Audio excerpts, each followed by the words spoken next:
ছাত্ৰ ছাত্ৰীসকল তোমালোকে কৈ আছিলে ইলেক্টিভ জিঅ'গ্ৰাফিৰ কিছুমান তোমালোকক প্ৰশ্ন উত্তৰ দিব লাগে যিবিলাক এক্সাম পইণ্ট অফ ভিউৰ পৰা কেইটামান গুৰুত্বপূৰ্ণ প্ৰশ্নবিলাক দিব লাগে এইকেইটা প্ৰশ্নকেইটা চোৱা আশা কৰোঁ এইকেইটা প্ৰশ্নৰ পৰা তোমালোকক অলপ সহায় হ'ব অলপ গাইড হ'ব যে কেনেকুৱা ধৰণৰ প্ৰশ্ন তোমালোকক আহে এইকেইটা প্ৰশ্ন তোমালোকৰ প্ৰিভিয়াছ ইয়াৰ এক্সামৰে হয় মই তোমালোকক ডাইৰেক্ট কৈ দিছোঁ কিন্তু এইবিলাক কুৱেশ্যন মই প্ৰায় ৰিপিট টাইপত দেখিছোঁ আৰু ৰিপিটেড কুৱেশ্যন হয় চাই ল'বা ঠিক আছে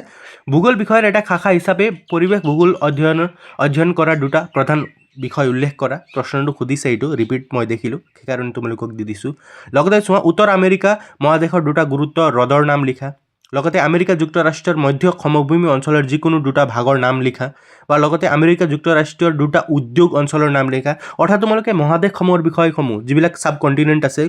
আছে সেইবিলাকৰ বিষয়ে তোমালোকে ভালদৰে পঢ়ি যাবা আৰু লগতে এইটো কুৱেশ্যন মই বেছি দেখিলোঁ যে জাপানত সঘনে ভূমিকম্প হয় কিয় 2 নম্বৰীয়া কুৱেশ্যনে ভালদৰে তোমালোকে চাই পেলাই যাবা ঠিক আছে জাপানৰ ডেট্ৰইট বুলি জনাজাত উদ্যোগ অঞ্চলটো ক'ত অৱস্থিত আৰু ই কি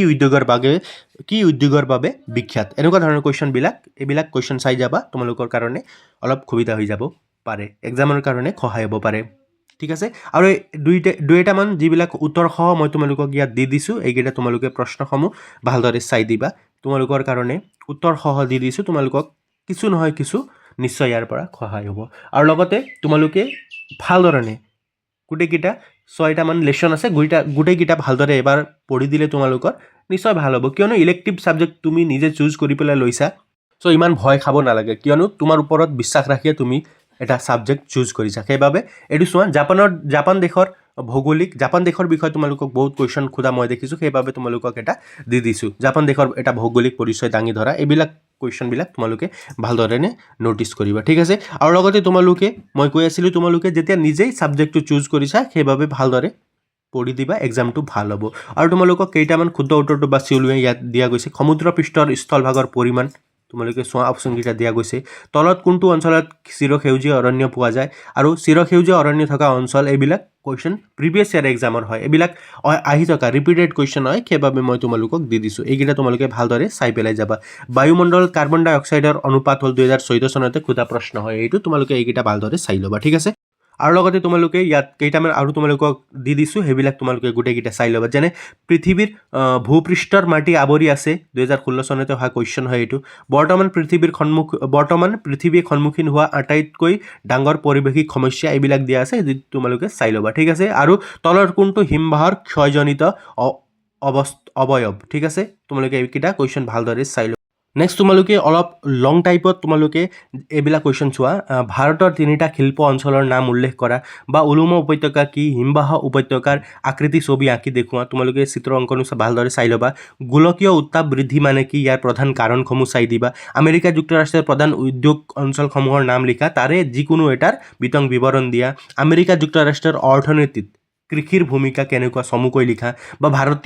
ভাৰতৰ জলবায়ুৰ বৈশিষ্ট্যসমূহ চমুকৈ লিখা এইকেইটা কুৱেশ্যন তোমালোকে ভালদৰে চাই দিবা ইয়াৰ পৰা এনেকুৱা ধৰণৰ কুৱেশ্যনবিলাকে তোমালোকৰ বাৰে বাৰে ৰিপিট হৈ পেলাই আহি আছে মই কুৱেশ্যনকেইটা ন'টিছ কৰিলোঁ আৰু কি কৰি দিবা অৰ্থাৎ পুৰণা যিবিলাক তোমালোকৰ এক্সাম হৈ গ'ল প্ৰিভিয়াছ ইয়াৰ এক্সামবোৰ হৈ গ'ল তাৰ গোটেইকেইটা পেপাৰসমূহৰ যিবিলাক কুৱেশ্যনকেইটা আহিছে 2025ৰো তোমালোকে চাব পাৰা কিন্তু 2023-24ৰ গোটেইকেইটা তোমালোকে কুৱেশ্যনকেইটা এবাৰ চাই দিবা আৰু লগতে তোমালোকৰ প্ৰি টেষ্টটো অলৰেডি হৈয়ে গৈছে প্ৰি টেষ্টৰ পেপাৰবোৰ যিমানসমূহ ডিষ্ট্ৰিক্টৰ পৰা পোৱা যিবিলাক কুৱেশ্যন জিঅ'গ্ৰাফিৰ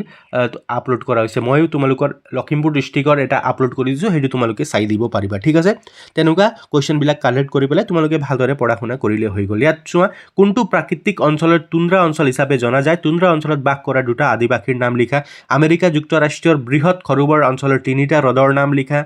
নিৰক্ষীয় অঞ্চলৰ অন্তৰ্গত 3টা অঞ্চলৰ নাম লিখা জাপানৰ 3টা প্ৰধান ঔদ্যোগিক অঞ্চলৰ নাম লিখা চোৱা তোমালোকৰ কেনেকুৱা ধৰণৰ কুৱেশ্যনবিলাক আহে এনেকুৱা ধৰণৰ প্ৰায়বিলাক কুৱেশ্যন মই দেখিছোঁ জাপানৰ চাৰিওফালে থকা যিকোনো 3খন সাগৰৰ নাম লিখা এনেকুৱা ধৰণৰ কুৱেশ্যনবিলাকে তোমালোকক সোধা গৈছে মই তোমালোকৰ প্ৰি টেষ্ট পেপাৰত এনেকুৱাই দেখিলোঁ ঠিক আছে তোমালোকে ভালদৰে পঢ়া শুনা কৰা এনেকুৱা ধৰণৰ আৰু প্ৰশ্নবোৰ চাবা আৰু শেষত তোমালোকৰ এক্সাম ভাল হ'ব বেষ্ট অফ লাক